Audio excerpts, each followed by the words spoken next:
세계 7대 불가사의 1. 공중정원과 바벨탑. 6.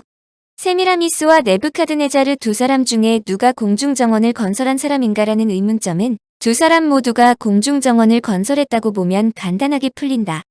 사실 테라스 위에 나무나 풀을 심는 것은 메소포타미아의 강가에 사는 사람들에게는 매우 일반적인 일이었다.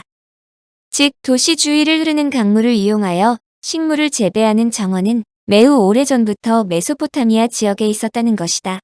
이것은 대형 박물관에 보관된 니네베의 소위 나무로 꽉 채워진 장소 아래에서의 향연으로 유명한 아수르바니팔 왕과 그의 왕비가 나무 그늘 아래에서 향연을 베푸는 그림으로도 알 수 있다. 공중정원의 개념을 엿볼 수 있는 고고학적 자료도 두 개나 발견되었는데 첫 번째 파편은 니네베에서 발견된 것으로 높은 궁룡이 연속으로 이어지는 테라스에 심어진 관목들이 보인다. 좌측에는 공중정원으로 보이는 궁정 안에 왕으로 보이는 지배자가 있다.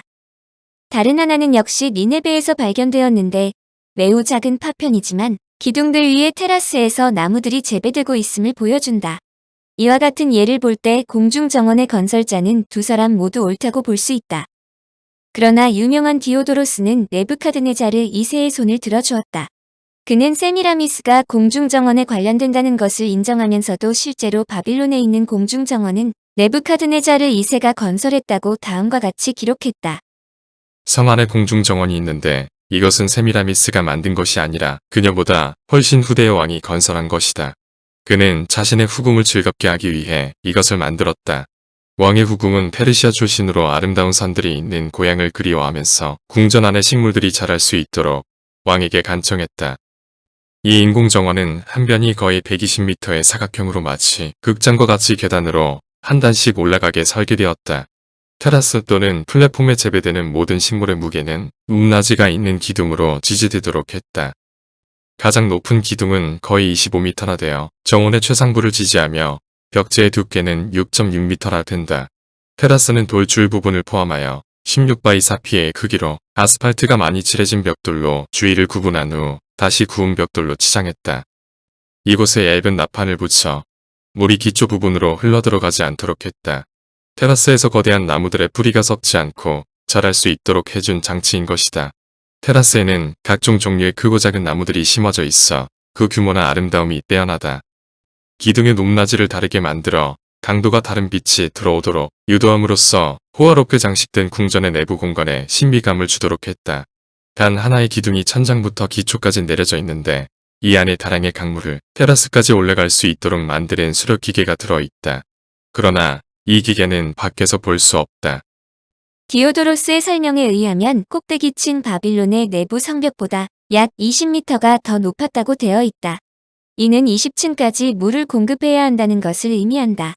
특히 공중 정원 내부에 방 100여 개가 있고 내부 한가운데에는 크기가 엄청난 광장이 있는데 이 광장에는 목욕탕도 있었다고 적었다. 요세푸스도 알렉산더 대왕과 같은 시대에 살았던 바빌론의 신관이었던 베로수스의 말이라고 인용하면서 공중정원을 만든 후대의 왕은 네부카드네자르 2세라고 적었다. 그는 이 궁전에 거대한 기둥들이 받치는 높은 길을 닫고 온갖 나무와 식물들을 심은 후 이를 공중의 낙원이라 칭했다. 그는 궁전의 배치를 산악지방과 정확히 같은 형태로 조성하였는데 이는 산악지방인 메디아에서 태어나 자란 왕비를 기쁘게 해주기 위해서였다. 네부카드네자르와 아미티스 공주의 결혼에 대해서는 기원전 4세기 그리스의 의사이자 페르시아 역사의 저자인 크테시아스에 의해서도 확인된다. 그러나 공중정원에 대해서는 또 다른 가설이 존재한다. 공중정원은 세미라미스보다는 후대이고 네부카드네자르보다는 선임자인 시나시리아의 왕인 센나케리브가 바빌론 서북쪽 티그리스 강변에 건설한 니네베에 있었다는 것이다. 이와 같은 주장은 역사의 아버지인 헤로도토스가 그의 책에서 바빌론의 화려한 궁전과 신전, 주택과 거리, 상점을 비롯하여 조각 및 장식 등 세밀한 부분까지 자세하게 묘사했고 바빌론을 세계 어떤 도시보다 아름답다라고 적었다는 데 근거한다. 영국 옥스퍼드 대학의 스테파니 달리 교수는 공중정원은 바빌론이 아니라 니네베에 공중정원이 있었다는 주장으로 우선 바빌론은 성벽들로 가로막혀 있고 왕궁과 강 사이에도 성벽이 나 있기 때문에 왕가의 정원으로는 부적합하다고 지적했다. 반면에 아시리아의 수도이자 거대 도시이기도 했던 니네베는 기원전 700여 년경 센나케리브 때 전성기를 맞이했는데 이때 제작된 점토판에 정원 건설 과정이 기록되어 있었으며 특히 수도교가 정원을 향해 나 있는 것이 상세하게 기록되어 있다고 강조했다. 니네베의 정원에 대해서는 비교적 많은 자료가 있다. 니네베는 황량한 사막 한가운데 있는 오아시스 같은 아름다운 디자인뿐만 아니라 물을 끌어올리는 거대한 장치들 때문에 많은 사람들이 이에 대해 적었다. 아시리아의 왕들이 정원을 가꾸는 데 일가견이 있었는데 아슈르바니팔 왕의 궁전에는 산을 굽이치며 흘러가는 거대한 운하가 있었으며 그 주위를 따라 과일나무, 포도, 올리브, 배, 대추야자 등 다양한 수목들이 아름답게 조화를 이루었다고 한다. 대형 박물관에 소장된 정원 그림은 바로 이 당시를 묘사한 것이다. 또한 세나케리브가 홍수를 막기 위해 정원을 둘러싸는 거대한 석회암 벽은 19세기 중반에 발굴되기도 하였다. 세나케리브는 당시 정원에 물을 공급하기 위해 약 50km에 달하는 거대한 운하를 산까지 연결시켜 해결하였다고 전한다. 기록에 따르면 이 수로는 자동으로 열리는 수문을 갖고 있었고 방수 시멘트와 석조와 치 형태로 지어졌고 무려 200만 개가 넘는 돌들로 지어졌다고 한다. 나 세나케리브, 세계와 아시리아의 왕은 드디어 니네베로 향한 수로를 건설하였다. 깊은 계곡들 사이로 백색 석회암을 이용하여 거대한 물길을 만들었으며 물들이 그 사이를 흐르게 하였다. 위의 글을 보면 세나케리브가 당시의 최신 기술을 이용해 수로를 만들었는데 당시 이를 모든 이들의 경이라고 불렀다고 한다. 이 수로는 산에서부터 내려오므로 비교적 높은 위치에 있는 니네베까지 물들을 공급할 수 있었다는 것이다. 특히 세나케리브가 홍수를 막기 위해 정원을 둘러싸는 거대한 석회암 벽은 19세기 중반에 발굴되기도 하였다. 또한 당대의 니네베와 바빌론을 동일 건물로 생각했다는 기록도 있다. 그리스 사람들은 니네베를 바빌론으로 착각했을 가능성을 높다는 설명으로 세나케리브가 니네베 성을 보수할 때 성문 이름에 신의 이름을 붙였는데 바빌론 신에게 향하는 문이라고 적었다. 니네베를 또 하나의 바빌론이라고 생각했다는 것이다.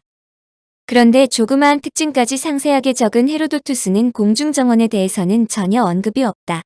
더불어 로마의 사학자 크세노폰도 바빌론의 성곽 등에 대해 찬미했지만 공중정원에 대해서는 전혀 언급하지 않았다. 사람의 마음을 온통 빼앗은 공중정원을 이들이 언급하지 않았다는 것은 당대의 공중정원의 의미를 제대로 이해하지 못하였기 때문인데 이는 역으로 공중정원이라는 개념 자체가 오래전부터 있었기 때문에 크게 주목하지 않았다는 추정이다. 물론 공중정원 자체에 대한 기록은 아니지만 니네베에서 아수르바니팔 왕과 그의 왕비가 나무와 숲이 있는 곳에서 향연을 베풀고 있는 것은 사실이다.